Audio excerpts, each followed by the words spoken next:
Ladies and gentlemen, this is the Split Peak Soup podcast. I'm your host, Neil Carney. I'm with a special guest today, Sandro Batata.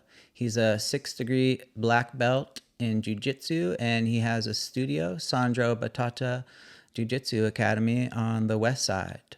And I'm really happy to chat with this individual today. How you doing today, Sandro? I'm doing good. Thank you for having me, Neil. Appreciate it. Thank you for the time.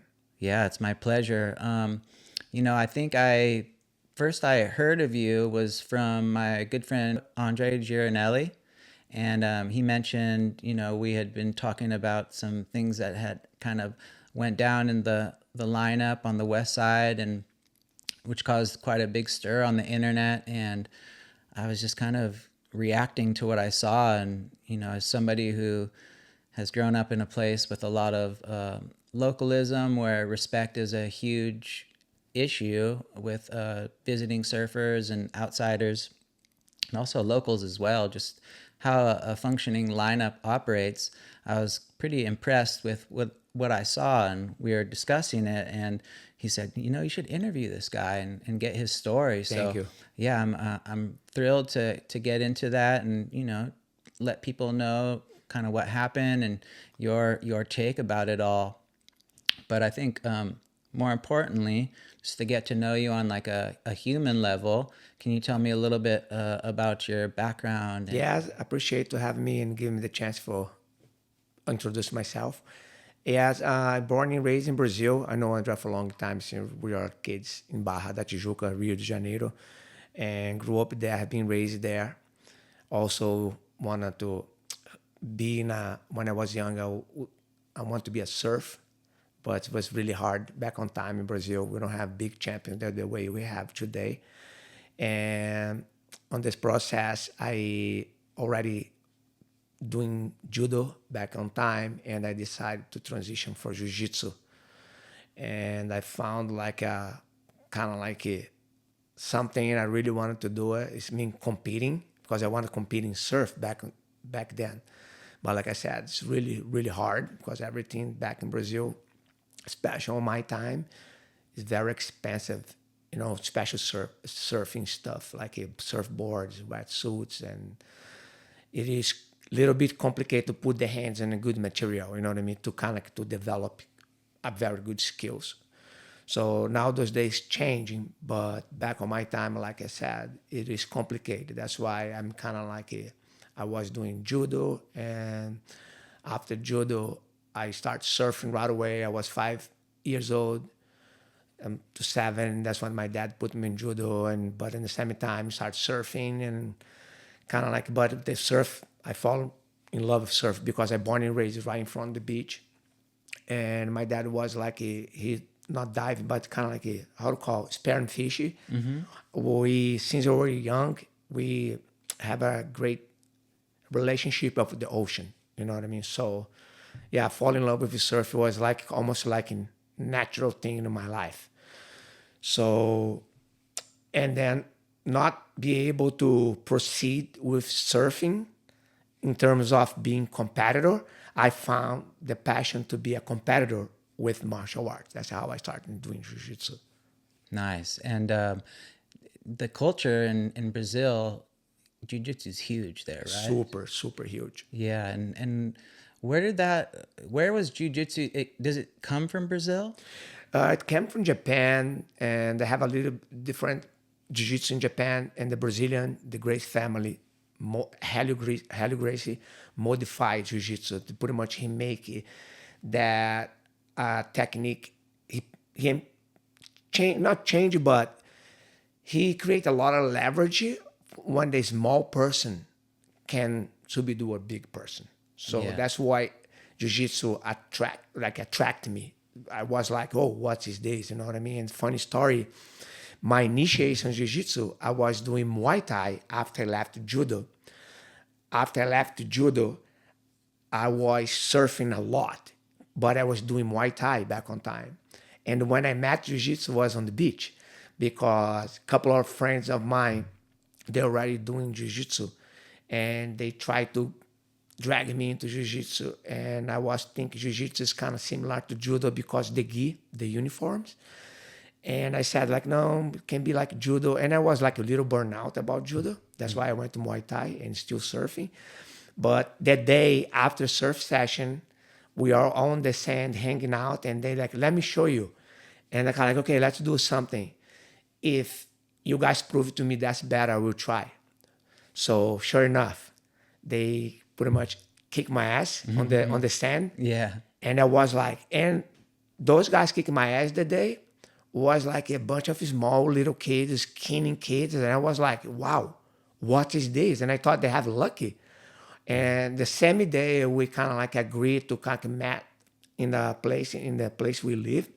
They have a little mat area, and I will like to try again. And again, I have my ass kicked again. So 3 days later, I am at the academy. Yeah. They convinced They you. convinced me. They convinced me. Show me the potential, the power. Not power. I don't like to say power, but the leverage of jiu-jitsu when the small person with a small structure, without any kind of muscle, without power, can subdue a big person. Yeah. It seems like jujitsu is very, it's very technical, and it's almost like, it's like a game of chess or something. It is. It's very technical, very kind of like you need to thinking before you do stuff. You know what I mean? You cannot let your emotion to get involved. You need to know. You need to consistently solve problems. You know what I mean? It's almost person put a problem in front of you. You have to have a solution, and so make your brain work consistently without stop. Almost like anticipating Anticipate. moves. It is. That's another thing I like to, because we talk about surfing here too, and I love the two sport, jiu-jitsu and surfing jiu-jitsu, because your surf, you know that, and then when we popping up in the wave, we look down the line, and then we have like a few seconds to think what are we going to do in the wave, right? Like, read the wave. So a great surfer look down the line, they know what he gonna do it. So it's exactly like jiu-jitsu. When you train, whatever the happen, you already know. It's almost anticipated what you're gonna do, and if the person do something against you, you already know what's coming, and you block, and then you go around. It's the same thing. You go in the wave down the line.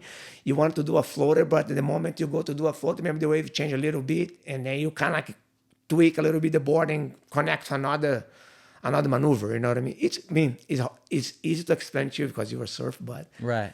people don't understand that how to read the wave very well. It's gonna like, oh, how you can see when people wanted to try to do something with you on the mat. It's almost as good surf. See what the wave is gonna do. You know what I mean?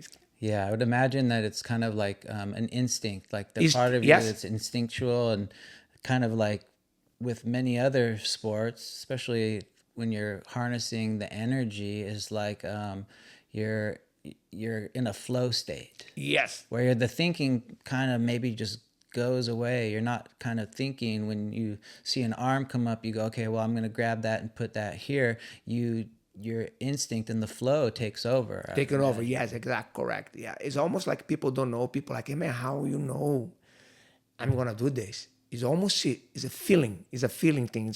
I like to tell my students. It sounds crazy, but in jiu-jitsu, your brain become the body, because the body close to another body doing jiu-jitsu send a message to your brain, and your brain have to react. So it's almost the opposite. It's a lot of feeling as you're rolling the person. It's kind of like surf.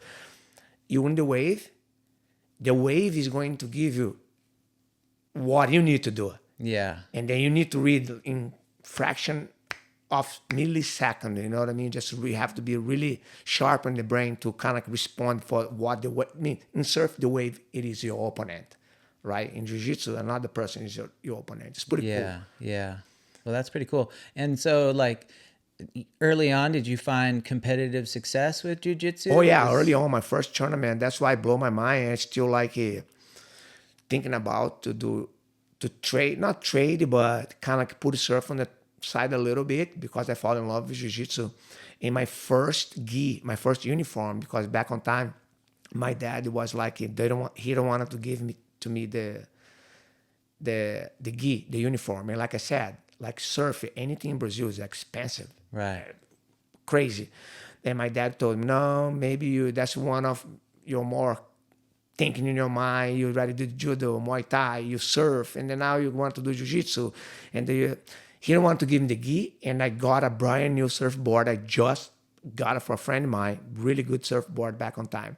And I exchanged for an old piece of gi. Oh, wow. Was like, and my dad told, if you regret, I'm not gonna give another surfboard for you. And that's the only surfboard I had back on time, and I did it. Was like pretty much like almost like a gamble, Yeah.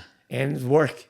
And the Wow. first tournament I went, I win, and then kind of like on the early life in jiu-jitsu, I got a sponsor. Back on time was a very nice restaurant, it's a pasta restaurant in Brazil, and I put some tournaments under my belt, and I walk in with my resume and I ask, and the guy like, yeah, I help you, and they start paying my academy. They give me pay for my food, and then later on, like things start develop natural because I started winning a lot of stuff.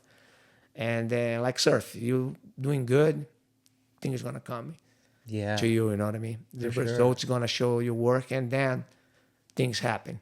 And like compared to surfing, like in the States, we have amateur surfing. It's like the NSSA. You might work your way up and do the Western, the West Coast kind of contest. In Brazil, it's a huge country. How do you work your way through I don't know, not the lineup, but just all the kids your age who are competing? Like, Yeah. is there a contest series or No, I something like grew up that? in a place, it's called, same place Andres from, Barra da Tijuca. And back on time, we have two places called Barra da Tijuca and Zona Sul. Zona Sul englobe like Copacabana, Ipanema, Leblon, and we're from Barra. So those areas, that's back on my time, that's where the concentrate of jiu-jitsu it is. It's almost like the mecca of the sport back on time. Okay. And jiu-jitsu on my time was not the size they are right now. Jiu-jitsu now is get like all over the world. It's kind of like something like amazing, crazy. I mean, in a positive way. Yeah. But on my time, like I said, were a small community.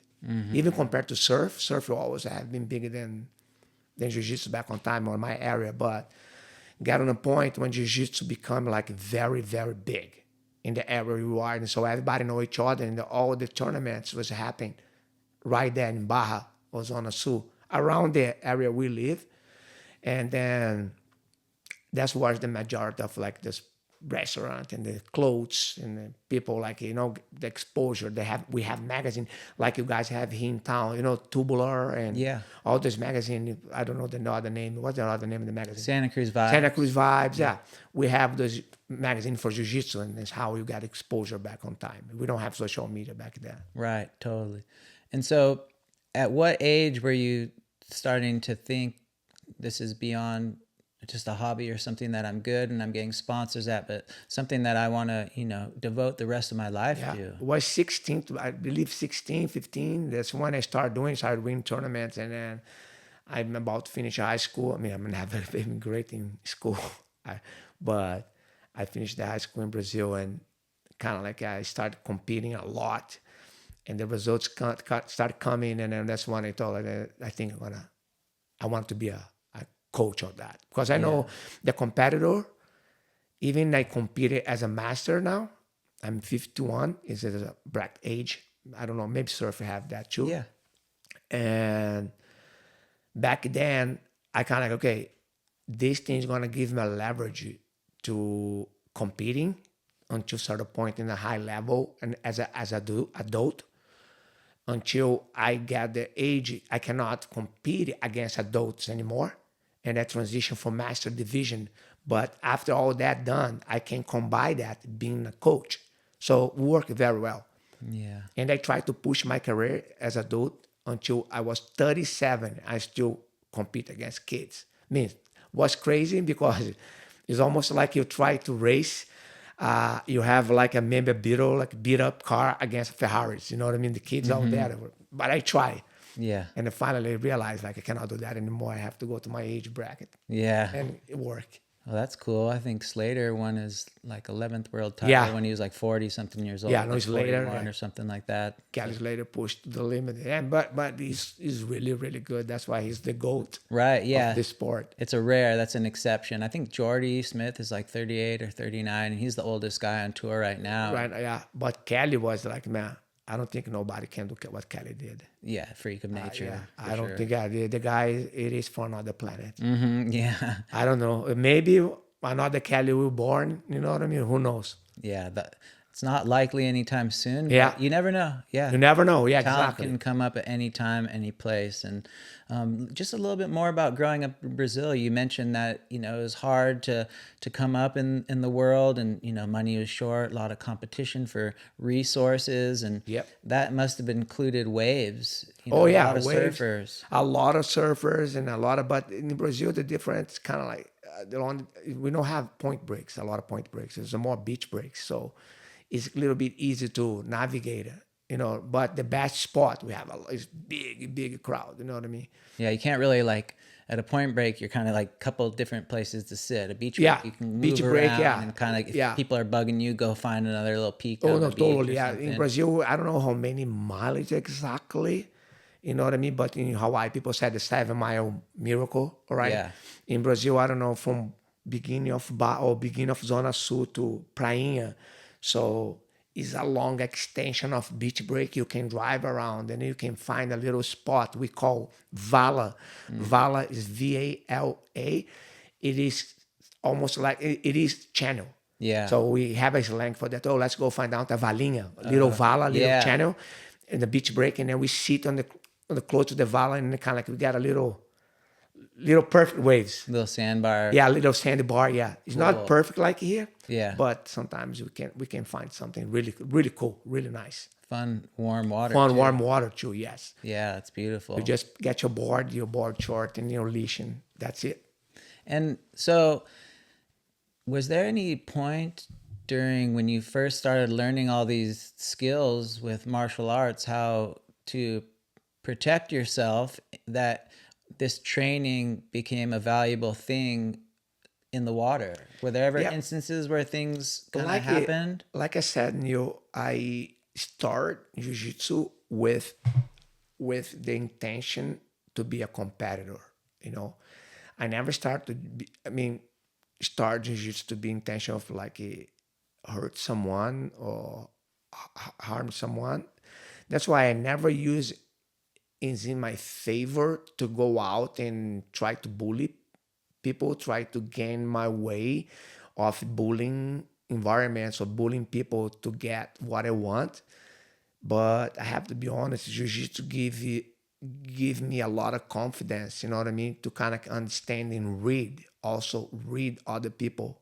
You know what I mean? I always been the person to try to step away from problems and try to resolve with talk, conversation, and try to be friendly with everybody. Like I said, my whole intention of jiu-jitsu when I start is pure competition. I wanted to win medals. I wanted to be a world champion. I wanted to be Pan American champion. I wanted to be national champion, and I achieved everything in jiu-jitsu world. Everything I just said here, I achieved all the titles. But in the lineup, in relate to surf, jiu-jitsu gives me confidence. It's almost like a surfer able to surf Mavericks, able to surf like Pipeline, able to surf Chopo. So I believe I'm not able to surf Pipeline, I think. And I'm not be able to surf Chopo. And I'm not be able to surf Mavericks. But I believe I surf with able to surf those spots, they have an extra confidence. And then if you're able to surf Maverick, to surf Pipeline, to surf Chopo, man, you can surf anything. In the other hand, Jiu-Jitsu gives me that, to navigate to problems, navigate to people, navigate to kind of like a sketch situation, sketch people, with more confidence. Yeah. But the intentions was never like, I'm going to use that as a card Right. to bullying people, you know what I Sure. mean? Because I grew up in a family, my dad always, like me and my two brothers, my dad always taught us to never bully people, never cross lines, because you don't know who's on the other side, and then they have consequence for every action we do.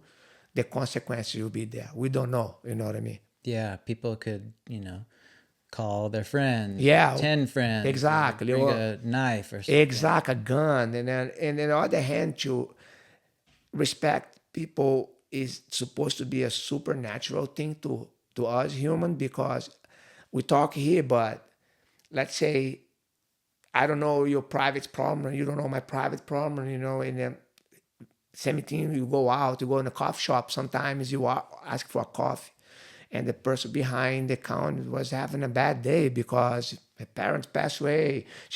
The person find out they have a cancer, and then you treat this person bad. You know what I mean?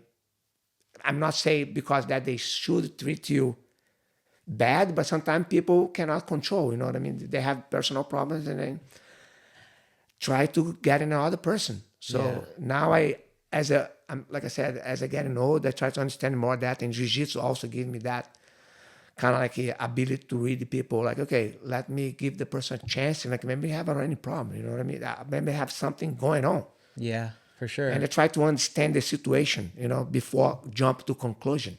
Yeah, me and Nat Young were talking about that when he came over for the podcast the other day, and we were talking about driving, because that's where, we're in more than any other kind of situation. We're alone, basically. And Yep. we're on our little box, our little metal box, and there happens to be thousands of other people in their little metal boxes traveling, and we have the rules of the road that people should, Should respect. follow Yeah. and respect. But then there's people who are in a hurry. They're driving recklessly, and they might do something to you that really pisses you off. But at the end of the day, we don't really know what's going on in their Exactly. life. Yep. And they could be on their way to the emergency room, or their Yes. son could be dying of cancer or something. And Yep. Something's going on. Yeah. I completely agree with that. And then also, even that's a good example what you brought it up, like road rage. That's another thing. I grew up in Brazil too. Is just a very dangerous thing to do, road rage in Brazil, because it's a little bit different. It's a little bit raw, the situation down there. And then those days, everybody carry gun, knives, and all this stuff. It is dangerous, you know what I mean, to kind of like mass or treat people bad, because in the other hand, the person can be like right on the edge already, like to commit something really bad, you know what I mean? And then they can put you together on this thing. yeah, You know what I mean? Just like for a little mistake, sometimes things can go really, really bad. yeah, I think more than any other situation, we have to have that patience when we Patient, drive, yeah. and the ability just to let it go Yep, and be like, you completely. know what, Yes, today completely. I need to preserve myself today. Yes. It's not going to help me to teach them a lesson, or Yep. to, I'm not going to change them at this point. No, If they're complete. Yeah. driving like that, Yes, and you're it's not completely an right. accident, Yes, some people is almost like we can change. I believe people can change, but some people, unfortunately, and that level, their age, sometimes it's hard to make change. Yeah, especially the older you Yeah, get exactly. stuck Yeah, in your ways, yes, stuff like yes. that. Well, yeah, and then so tell me about your decision to come to America, and did you land in Santa Cruz first? No, I always love the American style of everything. I don't know why. I remember I was in Brazil. My dream is, like I said to you in the beginning, was being a professional surfer. And I mentioned to my dad, like, hey, can I go do exchange thing in California and Australia to surf? And my dad, like, know the deal. My dad, no, I know why you want to go. You want to go surf. You don't want to go to school. But anyway, I always want to come live here. And thank for jiu-jitsu. I started coming to competing and fall in love, especially with California. In 1997, I moved to California. I used to live in down south in Redondo Beach with a friend of mine. Teaching jiu-jitsu already. I was a brown belt back on time. But I was so young and immature, and so I need to, after a year and a half, I need to go back, move to Brazil to kind of like get my black belt, keep training, kind of like compete more. And then around 2000 or in 1999, I got like invited by a friend of mine in Bay Area to come and teach. And I decided to move. But when I move, I always have Santa Cruz in my mind since I was young because they knew cold water. Yeah.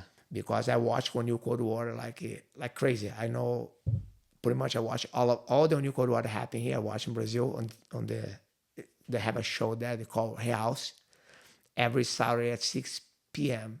So it's not a live show. They need to come here, do all the how to call it, the videos and the stories and bring back to us like in after 3 or 4 weeks. But I watch everything. So I have this kind of like love for Santa Cruz already without knowing Santa Cruz. And then when I moved here the first time to the Bay Area, I was teaching Mountain View, 30 minutes away from here. And another Brazilian guy I met there, the guy like, hey, let's go to Santa Cruz. And the guy, what? What? Santa Cruz, Timberland, on New Cold Water? The guy like, yeah, it's only 30 minutes from here. I say, no way. No. And then one day, man, lunchtime, he picked me up. We came here, just like, whoa. And then it started. Wow. That's pretty cool. Yeah. Yeah, it is. It's probably hard for like the kids these days to understand that like when a contest happened, it's not like you're watching your phone. It's like we would have to wait, a couple months for the Oh, yeah. magazine to come out, or Totally, a yes. video even longer for that to get No, like, yeah. produced and all that kind of stuff. And Yes. and who are some of your favorite surfers, during that time frame? Were there any Santa Cruz surfers that you looked up to, or? Man, it's funny. I watch like back on time. I watch Rufo on the Move, the Rusty, Yeah. and what else? Man, I remember watching. He's not from here, but Tom Curran. Yeah. A lot of Gary Ayrton. They're not from here, but that's my memory. That's what my memory was like. Stuck with Jason, Rat Boy, Yeah. Daryl, all those people. Adam Ripoll, Peter Mel. We watch all that in VCR, right? VCR? Yeah. VHS. VSA, yeah, VHS, and the show called House. Man, it's crazy. Me, my brother, my cousin, my friends, and then we all like, oh my God, we have posters of those people in our room. It is nuts. And what was the environment like at that time for you, being a foreign surfer coming and surfing the waves around here? Was it as warm of a welcome as you would have expected? Or On the did you have beginning, to because work I your way? grew up in Brazil and grew up with martial arts, grew up with surf too, and then knowing the hierarchy, I always be completely fine, completely okay with the localism. I want to support the localism. You know what I mean? Not that I think I'm local in Santa Cruz, like we spoke before. I consider myself a visitor still, and I consider myself like I like to call myself adopt local. So all the locals, they always have the priority, the green light on top of me. I don't plan to have any priority on top of any locals, any. And yeah, it was a little rough to be honest on the beginning to do the lineup, to work around, to get a wave, to get to know people. But like I said, thank you God and thank you my childhood and my educate. I have my manners. My dad gave to me, my grandpa gave to me. I was able to always approach things with respect and respect the hierarchy because the hierarchy is there. You know what I mean? Yeah. And so also coming from a background in martial arts helped me a lot. Understand and respect those people. Yeah, locals, they always gonna have priority. They're always gonna sit on the on the better spot. They have totally a way to get the best waves, and they call. It is what it is. We not create that. You know what I mean? It is on the sport. And people don't know. I understand. It's hard to understand. It's really Yeah. hard to understand the manners on the lineup because beginner people don't have idea what the ocean is. They come like, oh, nobody will own the ocean. You don't own this. The wave don't have your name. All this kind of thing. People without knowledge understand.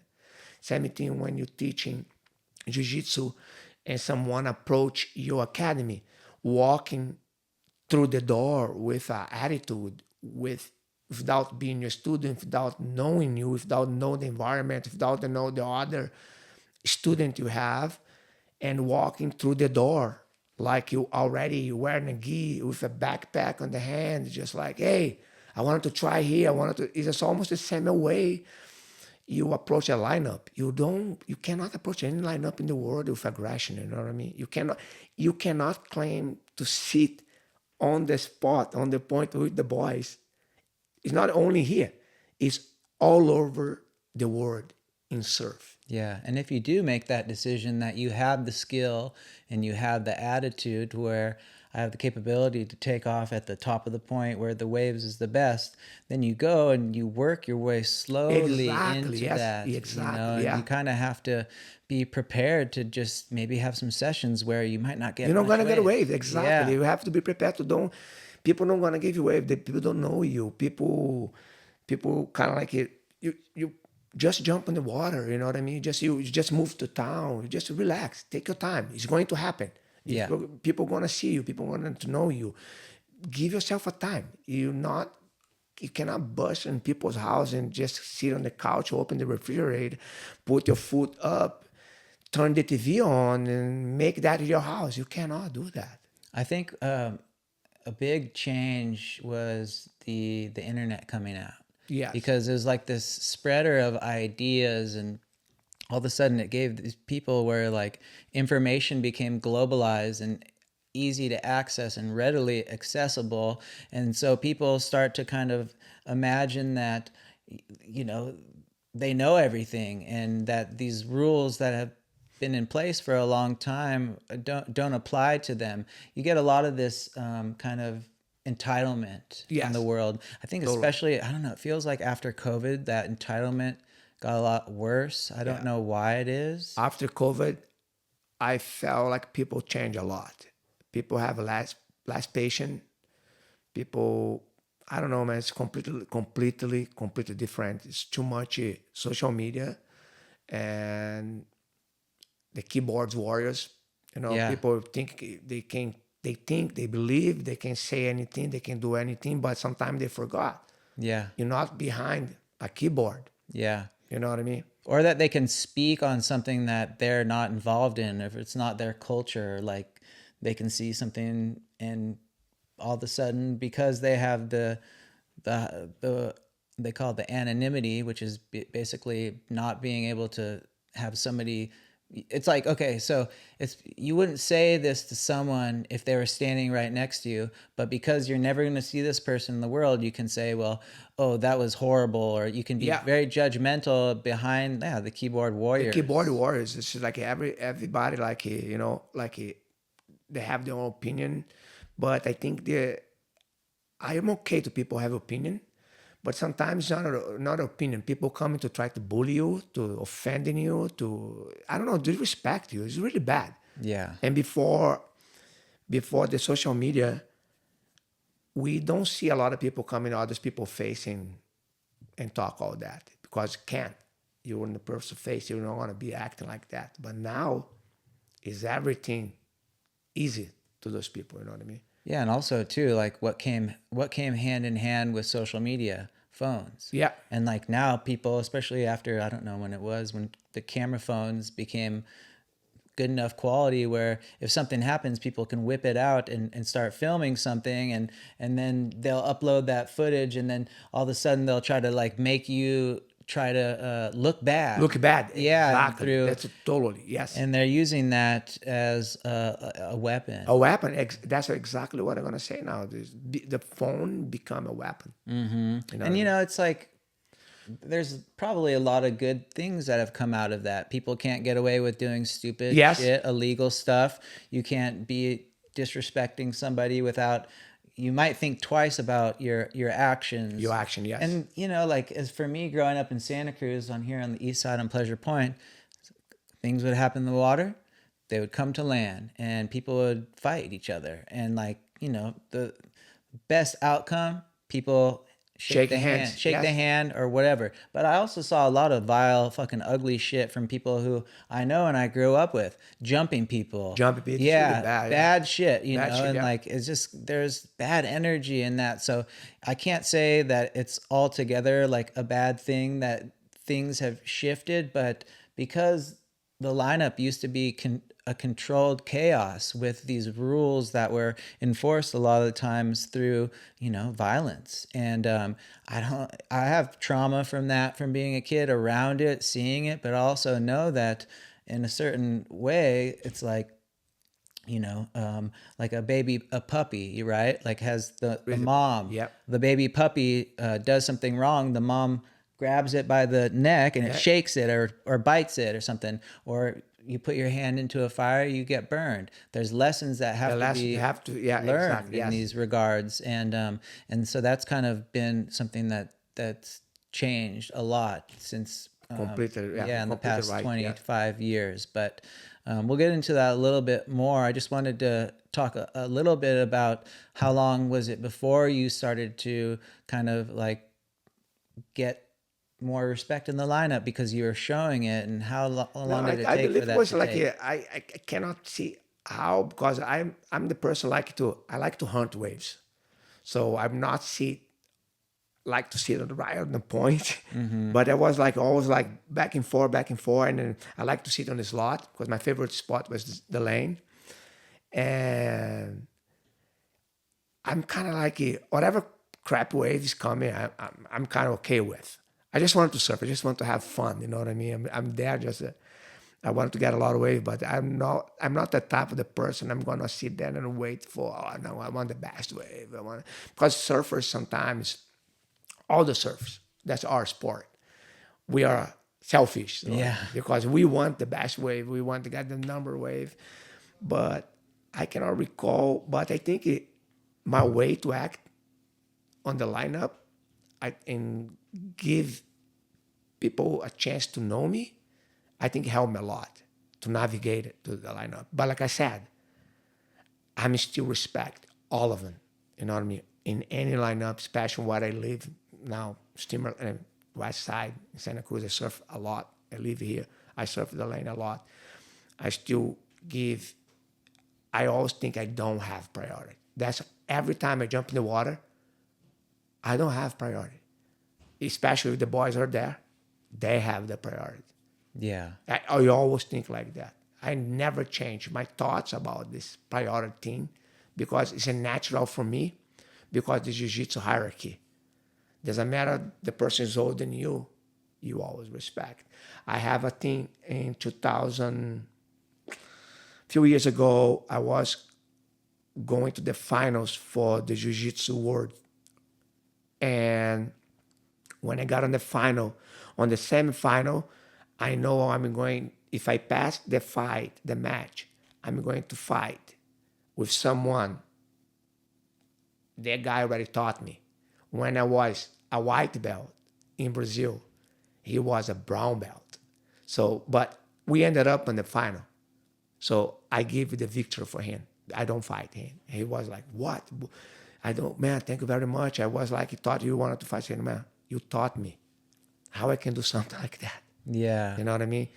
If everybody extend their hands for me, the way I was, I never forgot. I'm never going to forget. And so that's how I feel on the west side, especially at the lane. All the locals there, they open the door for me. So why now I'm gonna think I have the priority? I never. I just like, no, you guys have the priority. Yeah. Well, that's pretty cool way to look at it, and it's just got to be a difficult thing to walk away from a fight like that, because of the respect that you had for Yeah, this no, guy. yeah. I always have the respect, and like I said, on my mind, on my heart, who I am, just like the hierarchy play a lot. You know what I mean? I give a lot of value for hierarchy.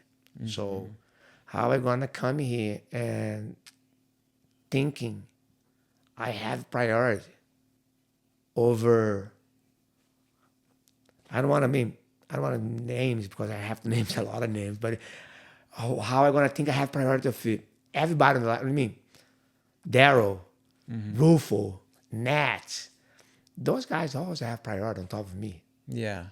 The priority, you're a surfer. I know how to surf too. When you're in a competition, imagine your priority sign never change. That's how I think when I jump in the water. And those guys in the water, they have the priority. The priority when I look on the how to call it, the scoreboard, right? Just the priority. The priority flag or the Yeah. priority I don't know the name of the thing, the screen Yeah.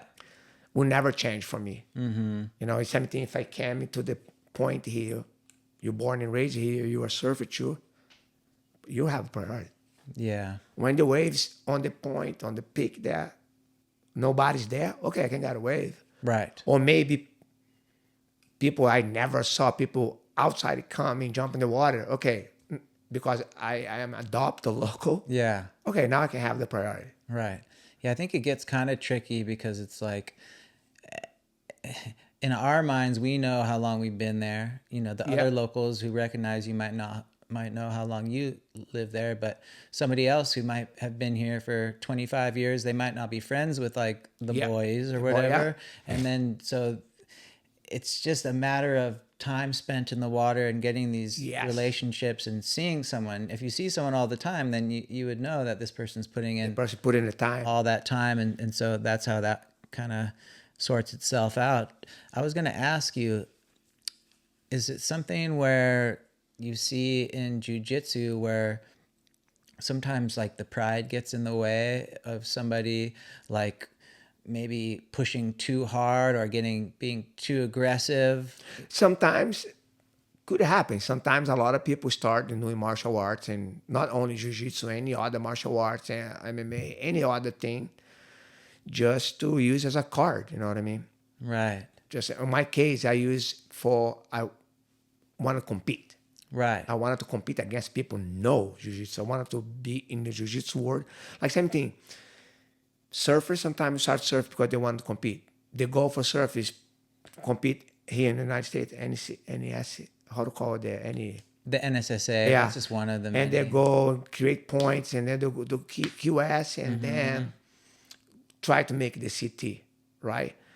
And yeah, in jiu-jitsu, the whole entire goal, you go to jiu-jitsu and try to be world champion, try to be a world champion, no gi without the uniform, and try to fight MMA, try to move.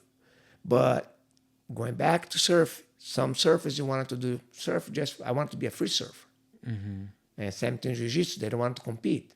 Right. They just wanted to train. Yeah. And all the bad example in fight, in martial arts world, people wanted to train to be bad. Right. That's I'm not agree. Yes. In my place over the hill, I already put someone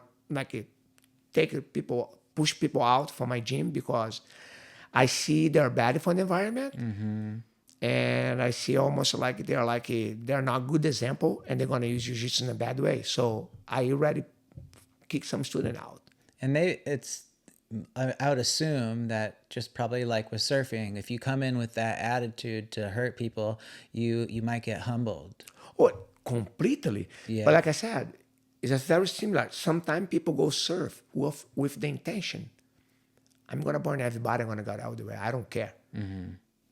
No, why? You know what I mean? Why? Yeah. We have another kid before this thing I had.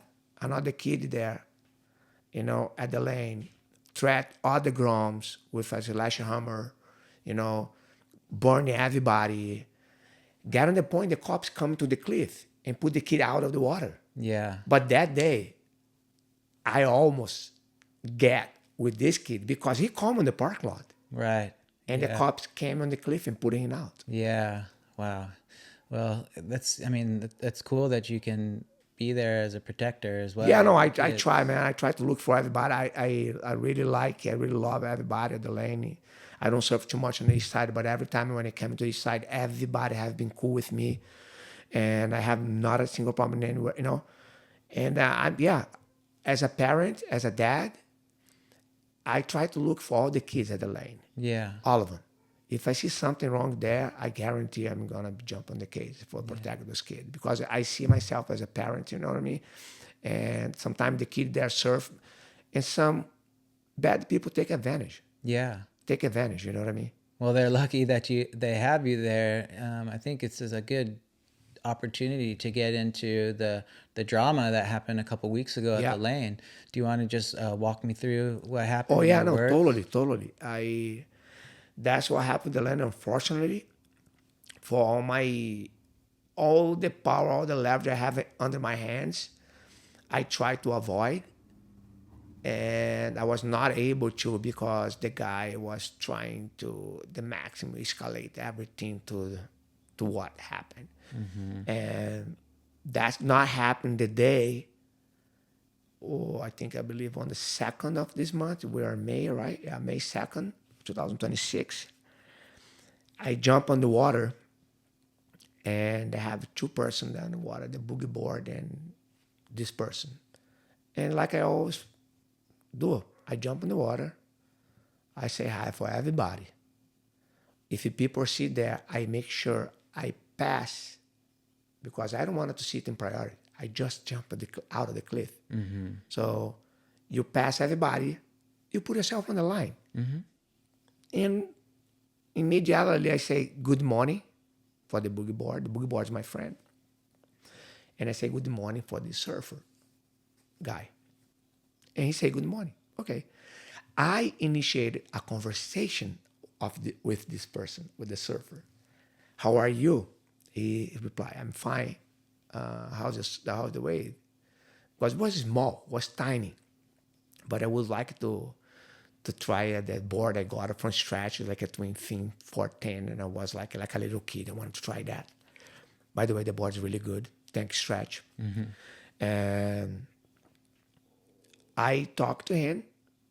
We chat for 3 minutes, Neil. But the guy was in the beginning. He was cool, and okay. I think the wave's gonna come because the tide's pushing. And I turned my head to the horizon to wait. I'm not joking. 22nd, he looked at me and asked me if I remember him. And I said, no. And he said, oh, yeah. One time I jumped out of the cliff and I caught a wave. And then you yell at me. And I was like, listen, buddy, I am a man of my word. I don't remember you. But if the situation was like that, you jump out of the cliff and you caught a wave, yeah, maybe I talked to you, maybe I yell at you, whatever you want to say. Maybe I did. But you know, you're not supposed to do that, right? Because it is a point break. It is a line here. It's something you have to respect. And guess what? I'm not able to do that, jump on the cliff and get a wave. Either you. So some people here, if you know surf, people have the leverage to do it. But I told him, not me, not you. And he just like, okay, but I don't like it. And I just want to kick your ass now.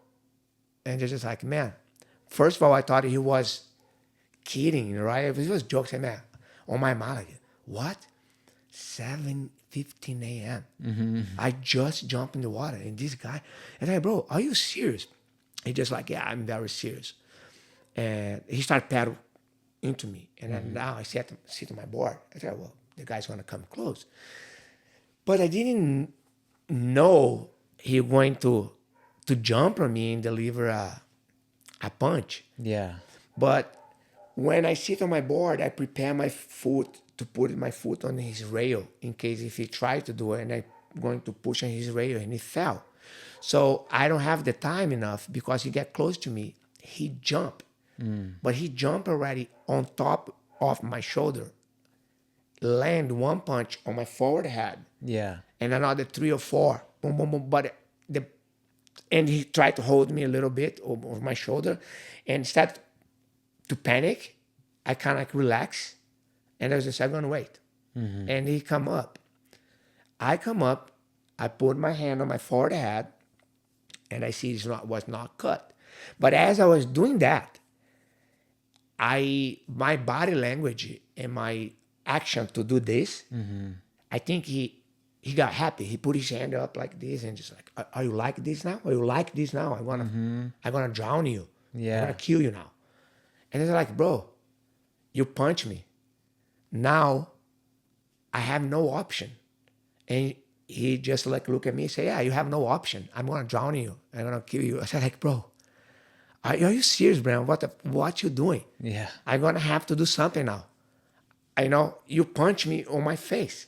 And he just like, no, no, I'm not gonna let you do anything. I'm not gonna let you get on the shore. I'm gonna drown you. And the boogie board, he also writes something really nice. I post on my social media. We saw everything. And then now, two-person came and paddled and told him to leave me alone.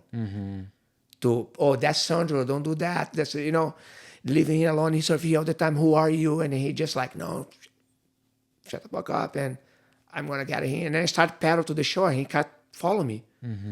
Tried to get my leash, keep telling me he's going to drown me and mess me up on the beach, this and that.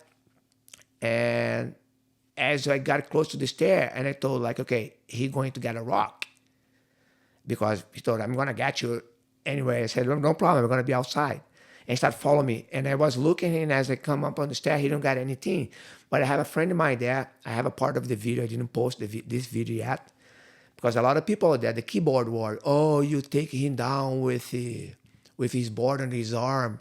Say, bro, I mean, I don't say that to anybody, but I don't respond. But the keyboard warriors, they don't know that. And I was like, they called me out. He called me out. He punched me. He threatened me with he going to kill me. And then he premeditated everything because that's for previous action we have, interaction we had. And he planned about, and he came to get me. So anyway, as I go to the stair, I have a friend of mine. I took off my watch, and I give my board. And I walk away, give my watch, because he come behind me with all the trappings ready. And I was looking because he going to get like a rock. And then in the water, he already throw the board on me. And they're like, okay, on my mind, as I go up the stairs, I say, I need to neutralize that as quick as possible because he's going to hit me with the board. But in the meantime, in the stair, he just like, if you apologize for all that, they're going to let you go. If you not apologize, they're going to kill you. And I was like, oh, the guy's, he's serious what we're talking about. That's why when he show up on the stair, you can see me on the video. I did this, You can see my hand signal and my body language. I was like, drop the board. Yeah.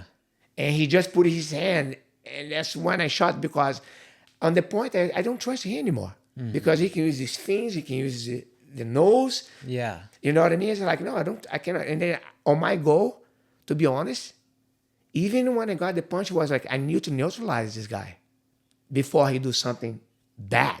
Right. And that's what I did. I neutralized, and then he realized what he had been put in, and he's panic. You know what I mean? It's funny because all the threat he gave to me, he said he's gonna drown me in the water.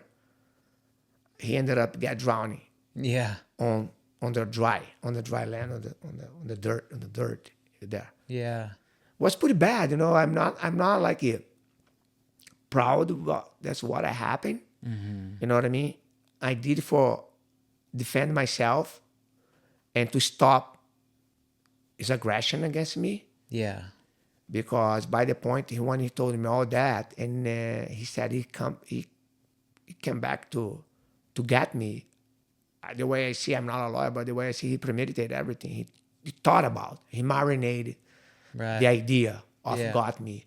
And I think he believed my position of try to stop him to attack me that day. I think make he read the situation in a different way. Make he read me as like, oh, this little guy is afraid of me. And I'm not afraid of him. I'm afraid what the situation is going to lead us and I'm going to be forced to do it to stop him. But thank God, I have a lot of technique and a lot of knowledge of what I can do. And I ended up control the whole entire situation. You know what I mean? Yeah. Was there any point during it where you felt like he had any knowledge of No, martial right away I knew the way he acted in the water. I know he have no respect. No, he don't know the word consequence. And also when he told me, oh, I have been in jail before, I don't care. So I don't know what people think with this saying, I have been in jail before, I don't care. Because the way I see, when people say, "Oh, I have been in jail," and people say that like in a proud way to scare people out. I mean, man, if you have been in jail before, the way I read you, what you did. So the moment he said that, and he told me, right, he's gonna kill me, and I kind of like, I don't know what he did. I'm not gonna waiting for let he stuck his nose off the board on me or get the fins and hit my head with the fins, you know. So I need to do the action as quick as possible. That's what happened.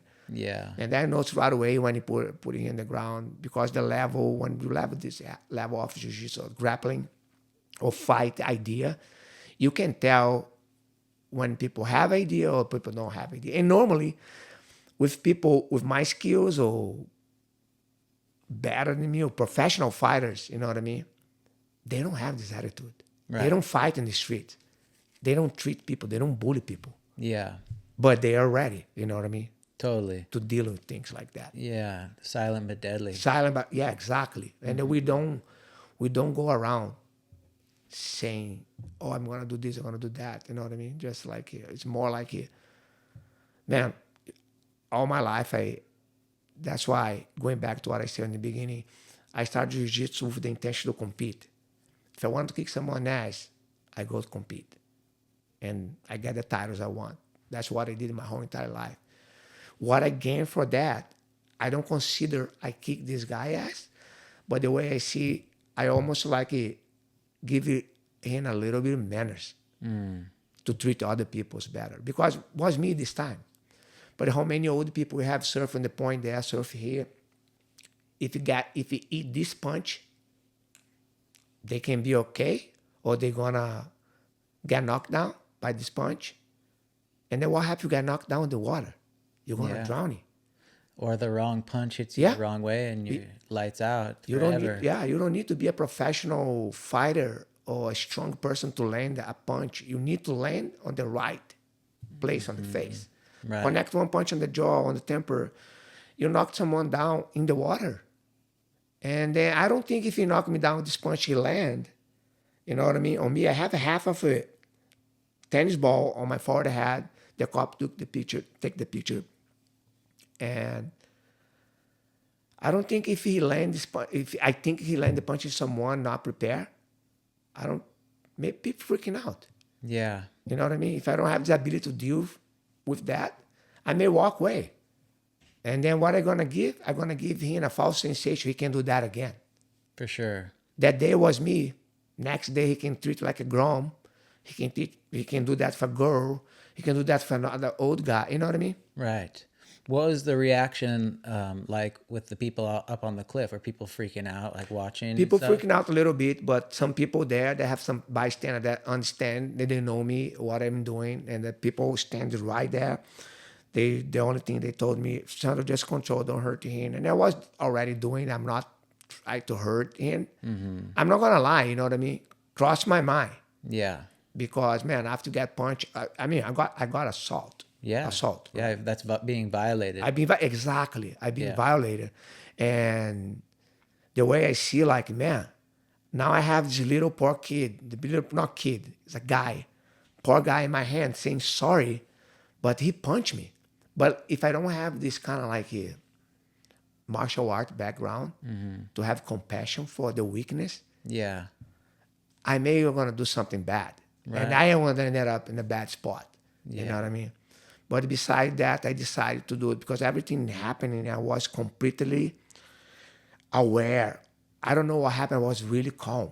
I was really calm. I thought I was going to be in panic, but I think luckily he didn't cut me.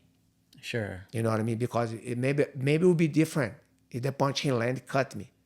If I have a gash in blood, and then if I put my hands, maybe it would be different. Right. Yeah. But you came out of it relatively unscathed. And so Yeah. you decided to turn this from, like a conflict into a teaching. Teaching, yeah, that's exactly what you're saying. Exactly what I thought. I was gonna turn that as a class, as what I can present to him. I don't know him. Nobody that I know this guy. He not come forward. Yeah. But I don't know if you're going to watch this or not. If you watch, be a man, come back to me. We talk. Yeah. Shake hands and then, get to know about me, bro. And I would love to know why you punch me, Yeah. why you make this kind of dumbass decision to get into this conclusion right away. Yeah. You know what I mean? Because yeah, if I yell someone for jump out of the cliff, it's almost like I yell at my kid want to do something wrong. Yeah. That's what I taught my kid all the time. Like, man, don't do something wrong. Don't, always respecting my kid or whatever. Everybody know Nathan. That's my kid. He's super respectful kid because I always teach him the way I was taught. Like, don't disrespect people. Don't cross line with people. Don't burn people.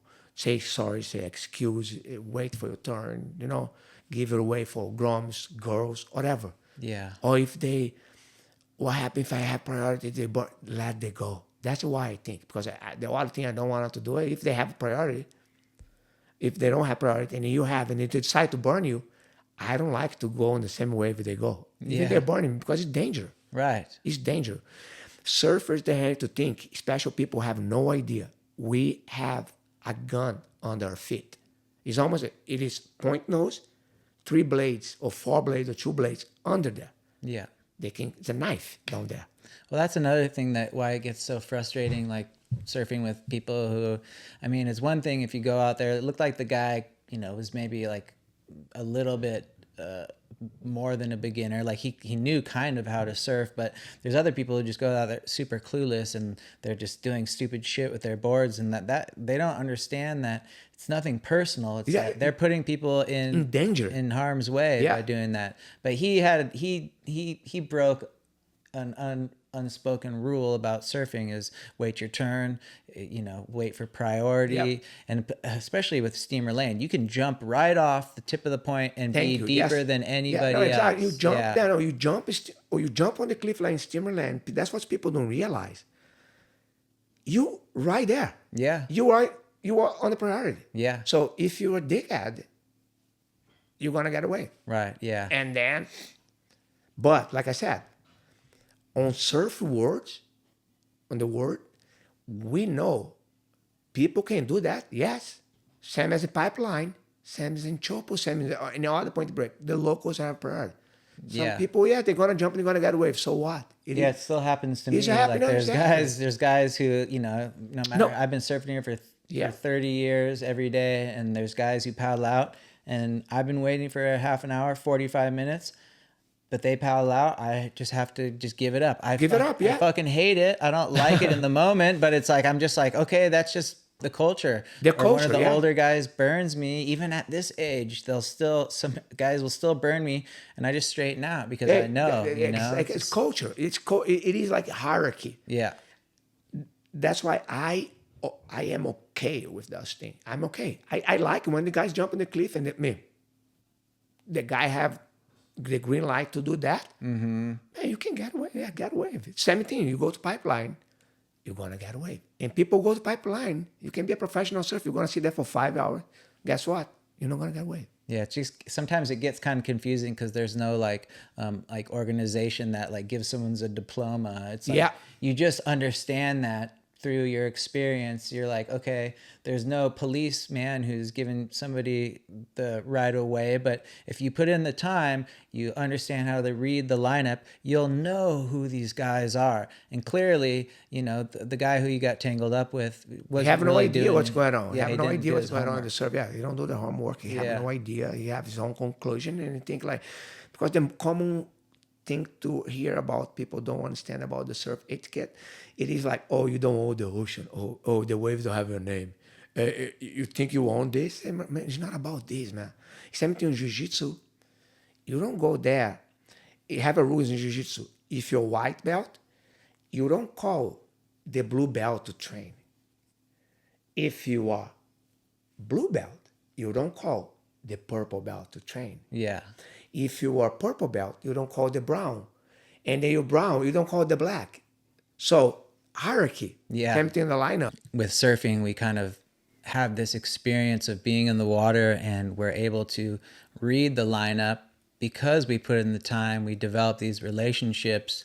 And so it's might not be apparent to somebody who's not a surfer, but there is like an unsaid kind of rules and regulations that as a surfer you come to understand. And this guy kind of came out and disrespected one of those. Completely. He was a clueless of these kind of rules, you know. And I mean, people sometimes they need to realize. That's what I recommend. Like if you're a beginner, it's better to try to before you get a board in a wetsuit. It's very easy to get a board this day in a wetsuit. Go. I mean, you can still get a board in a wetsuit. Anyone. And then for the people have no clue over there, no sense saying, "Oh, the ocean's for everybody." You don't own the ocean. Yes, nobody own the ocean, but it is like a regulation and a lineup over there in rules to be respected in the ocean when they are surfing on the local spots. And I really recommend to people try to understand as in a process to learn as you go. Let's say if you go to a school, if you have a private instructor, in the process of learning, try to learn how that work. You know, that's my tip for people out there. Before you jump in the water, try to understand how the lineup works. Try to understand your skills before you jump into places.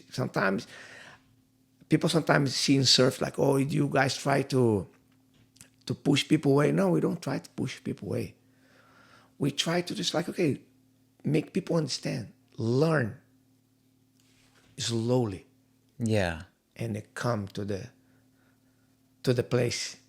You know what I mean? Yeah, well, because it gets into the territory of being a safety issue when people Totally. they go out, and it's not like, yeah, sometimes it can kind of get personal, and if there's people who are kind of competent surfers when feel like there might be some line that was crossed, it can get a little personal. But at the most part, like you said, it's like crowds aren't fun. I'd rather not surf with a lot of people, but I'm not going to be able to turn anyone away. I don't have the ability to bar people from coming to enjoy the ocean. That should be for No, yeah. everybody to come and be a part of. But at the same point, if I go to somewhere else, if I go to a place, every time I've ever traveled, I've always respected the lineup, observed, sat Totally, on the yes. shoulder, smiled. And at some point, if you put in the type of work like that, people who are locals are going to recognize it, see you, and say, hey, bro, come out here Coming up, and yes. grab a wave, or you Totally, go. yes. It's the same thing. Like if those people, the beginners, seeing this perspective, like of the idea of the ocean not yours, the ocean's for everybody. Yeah, but like let's say example, right? Guess what? Groceries for everybody. Safeway for that. Let's say grocery, right? You go in the grocery, yes, everybody, but you cannot go there and respect the line. You don't want to cross the line, right? You cannot walk away without paying stuff. It's not going to happen. So you start working in a company and the CEO putting you on the first floor, and then you tell the CEO your first week there, now I wanted to go on the same floor you are. Why I don't have the office? Why I don't have my cube? Right, cube when people sit like Yeah, your the office, cubicle. the cubicle. Yeah. Why I don't have my own space? Whoa, bro, you just got here. Yeah. You just got like accept on the company. Right. It's not happening like this.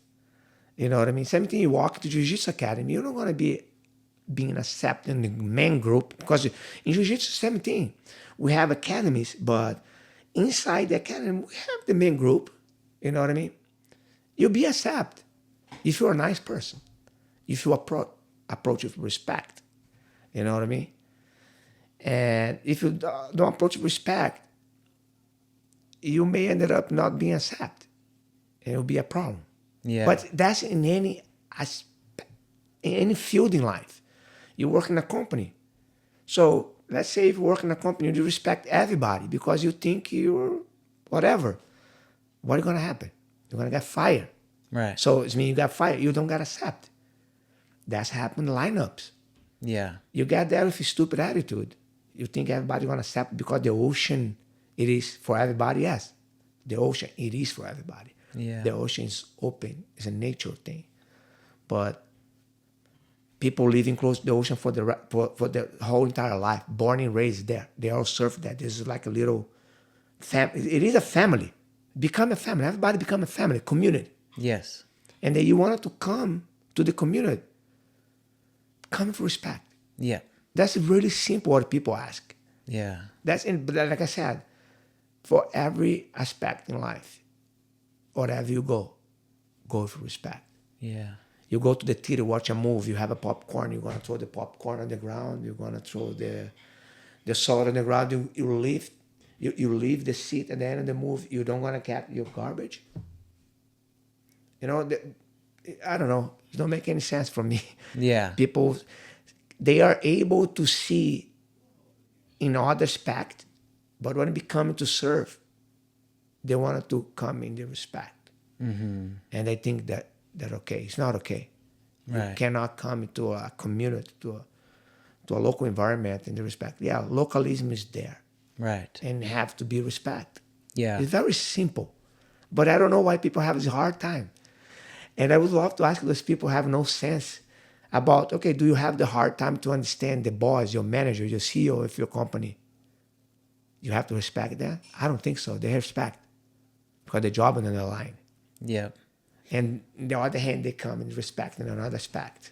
Well, I mean, in this case, the guy was lucky because you clearly have the martial arts chops and the ability to really put a hurt on him, and you showed a lot of restraint in the way that you neutralized him, and it could have got really bad for him. And Totally.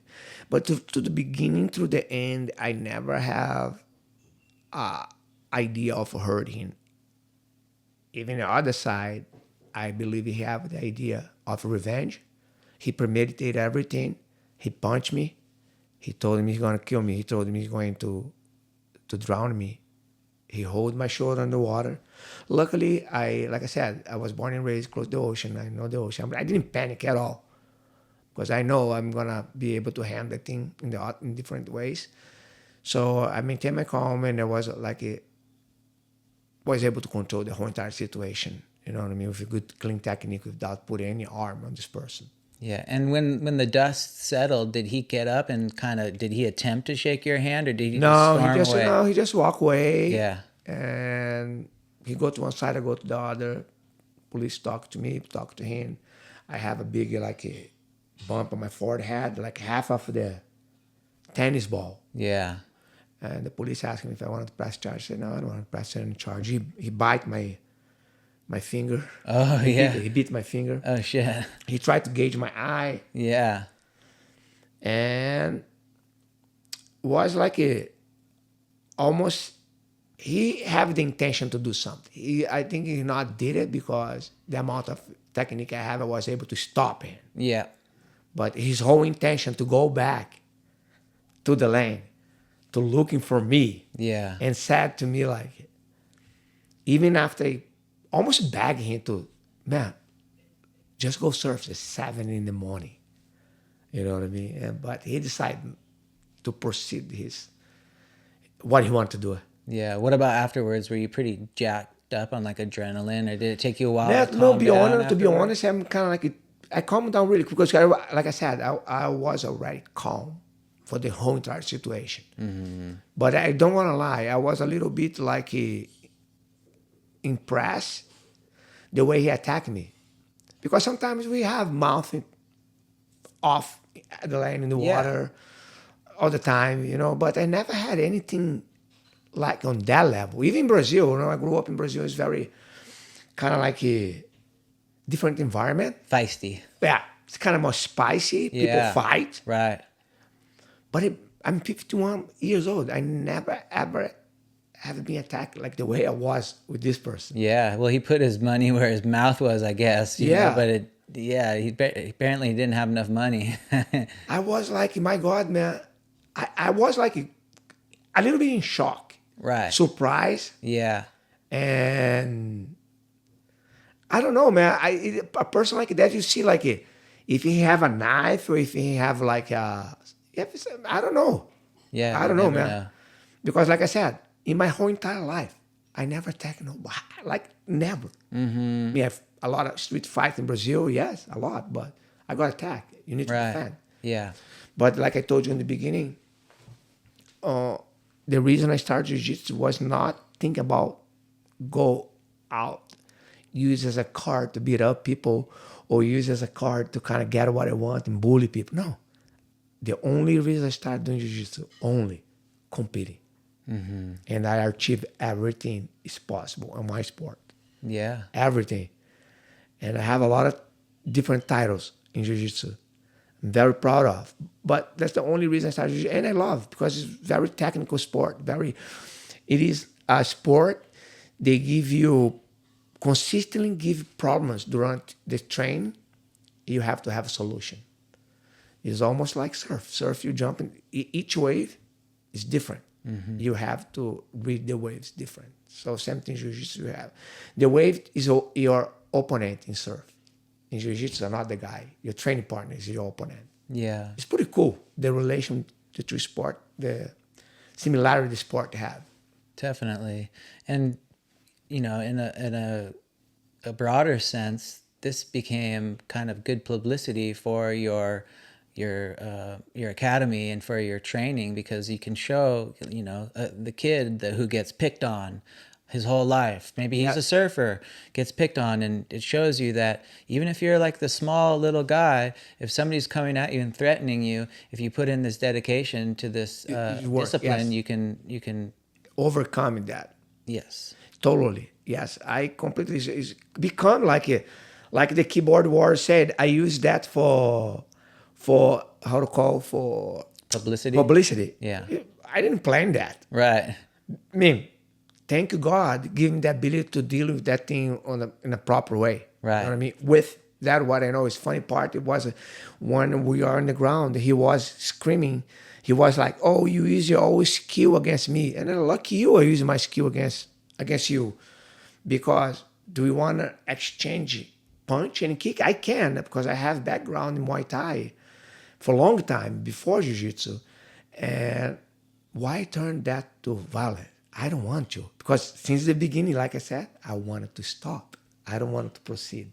He wants to proceed. Yeah. So I have tools on my backpack, on my toolbox, to stop that without violence, without bloody. Yeah, and what would you say to this guy if, he ever came forward with, telling his side of the story? I'm more than welcome to shake his hand and then kind of like, I'm not mad at him, I'm not gonna hold grudge about that. For me, it's already like it's something, we turn the page and keep it going. But I would love if he come in, hey, people make mistakes, man. Yeah. He mistake he make is not like it. Like I said to you in the beginning, some mistakes in life, I don't think you can rewind. In terms of if you do something bad for somebody's kid, people do something bad with somebody, family members, like it. Yes, but this, he make a mistake.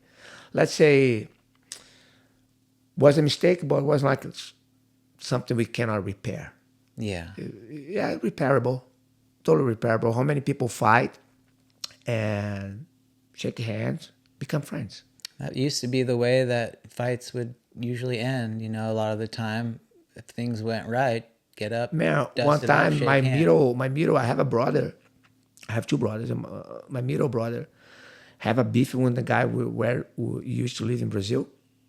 And my dad, the guy dad, myself, they both fight. I watch that.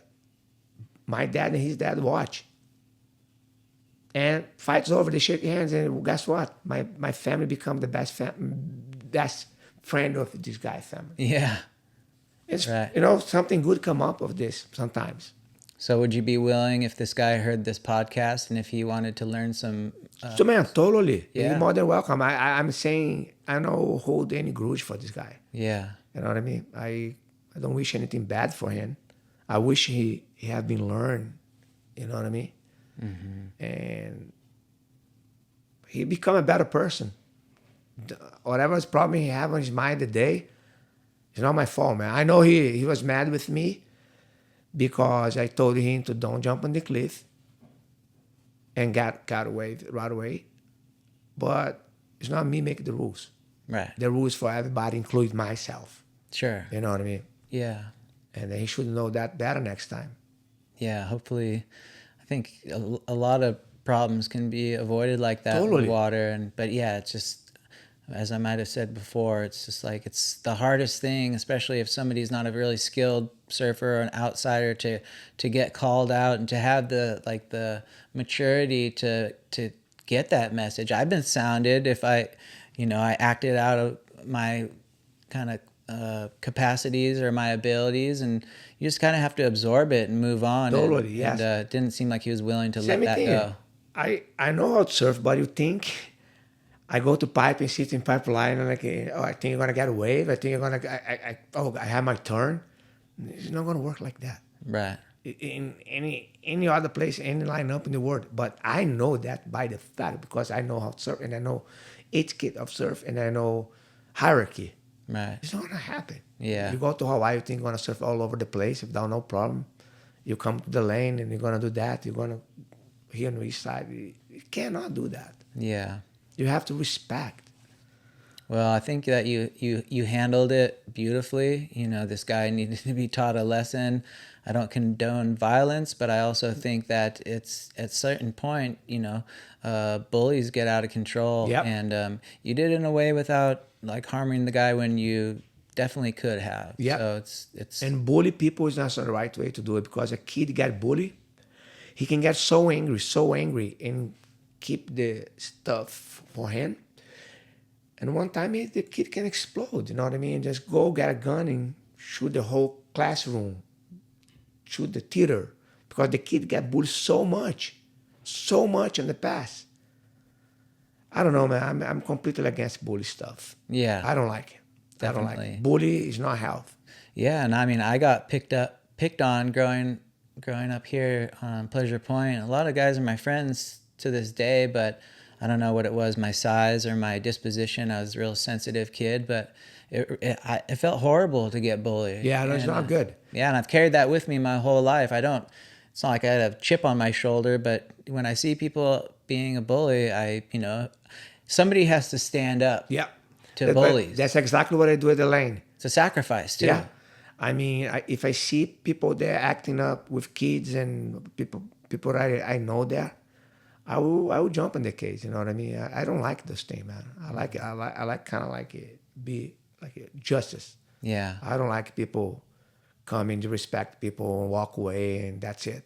It's bad. Yeah. Well, we're lucky to have kind of protectors and people who are willing to, like I said, it takes a risk to stand up to a bully. No, totally. Yeah, your taking a health, risk, your yeah. reputation, all kinds of things. So I think that what you did was amazing. I was jazzed when I watched it. I thought that I was attacked a lot over there, man. I was attacked a lot. And then a lot of people like coming, a lot of people that I'm surprised, come to talk. It's a voice there from me, you know what I mean, in the comments. But it is kind of a little crazy, bro. Yeah. Little experience. I don't want to get it. I don't want to get the thing again. Right. Well, I'm glad that you were able to come on here and give your side of the story and let people know what happened, and just to give some context about the kind of the intricacies about surfing. It's very complicated, and it's hard for outsiders to kind of understand from a distance the culture and how it all went down. But I want to thank you for coming. You're on welcome. here. Thank you for having me. Especially like people outside, they don't have any idea of how the surf etiquette work, lineups. It's it's a little bit complicated when people don't understand it because they see the ocean like it's a public place. Yeah. You know what I mean? But like I said before, everywhere is a public place. But it's not because a public place you can come and you respect people. It is a little delicate subject, right? It's a very delicate subject, and people are going to chime in, and it happens. So unfortunately, you're going to get those voices of people who are going to be judgmental and stuff. But I think as long as you keep telling your side of the story and just and this podcast will be a way to Yeah, let totally, other yeah. people know about just how intricate and complicated it is. And, you know, you're not a bully. You were working against the bully. I work, yeah, completely. I was work completely work against the bully. Yeah. Well, thanks for coming on. I appreciate it. Yeah. And it's great to get to know you a little Thank you bit, you so much, know. Neil, to have me. And also, I'd like to have to say something here for the whole entire West Side community, the West Side surfer. I don't want to say names because I don't want to miss. I mean, the whole West Siders, the whole West Side surfers. Thank you very much. I'm very thankful for them adopt me as a local there. You know what I mean? I came as a visitor and I live here now, enjoy surfing down, and then they open the doors for me and they kind of like pretty much, yeah, adopt me on the lineup. I'm kind of like very, and I'm not thinking I'm the big shot, the big local there. I'm not. And yeah, very proud, very happy Yeah. to be adopted by the community. You know what I mean? Well, I'm sure that they're happy to have a guy like you in the Thank you. lineup to protect the kids and the other people around there. So. And also, I thank you. The east side too. I don't surf here a lot, but every time I came here, I have been treated good in the water. I never have been treated bad here. So, because at the end, it's about one big community. You know what I mean? Yeah, you'll have to come surf the point with me Yeah, sometime. totally. Keep I in will. touch. I will. Yeah, and you have to try jiu-jitsu too. Yeah, I'd like to Yeah, I definitely. told you. Let's go. All right, cool. Well, this Hey, has been thank you. this has been the Split Peak Soup podcast. I'm your host Neil Carney, and we're part of the Santa Cruz Vibes podcast network. Santa Cruz Vibes is also a print magazine that comes out 4 times a year, so pick that up wherever you can, and we'll check you out in the next serving of Split Peak Soup. Thanks for having me, Neil. My pleasure.